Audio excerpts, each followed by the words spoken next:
जालना जिल्ह्यात कापूस दरात वाढ झाली आहे। शेतकऱ्यांनी कापूस विकल्यानंतर दरात वाढ झालेली आहे। कापूस साठवून ठेवलेल्या शेतकऱ्यांना याचा फायदा होणार आहे। कापूस विक्री केलेल्या शेतकऱ्यांची मात्र नाराजी पाहायला मिळते। जालना जिल्ह्यातील हजारो कापूस उत्पादक आधीच कापूस विक्री केलाय, तर मात्र शेतकऱ्यांच्या घरातील कापूस संपताच दरात वाढ झाल्याचं चित्र पाहायला मिळते। त्यामुळे कापूस विक्री केलेल्या शेतकऱ्यांमध्ये नाराजी आहे। तर कापसाच्या दरात एका क्विंटल मागे 1000ची वाढ झाली। त्यावेळी जेव्हा माल नसतो तेव्हा भाव वाढतात असं म्हटलं जात आहे। त्यामुळे व्यापारी तुपाशी आणि शेतकरी उपाशी अशी स्थिती सध्या कापूस उत्पादक शेतकऱ्यांची आहे। संकटात होतो। आमचा 7,000 रुपये क्विंटलने कापूस विकण्यात गेला। नंतर कापसाचा भाव आता 8-8.5 पर्यंत गेला। अजून वाढतो काय हे सांगता येत नाही।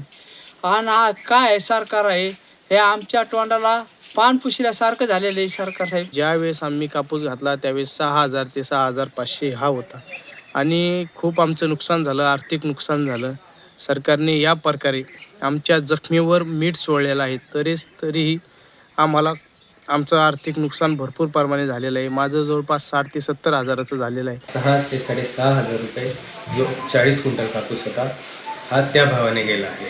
आणि या प्रकारे आमचे कमीत कमी 50,000 ते 60,000 रुपयाचा तोटा झाला आहे। तर मग हा जो तोटा आहे हा आत्ता कापूस जेव्हा भाव वाढते तेव्हा या 50,000 ते 60,000 रुपयाचा आम्हाला फटका बसला आहे।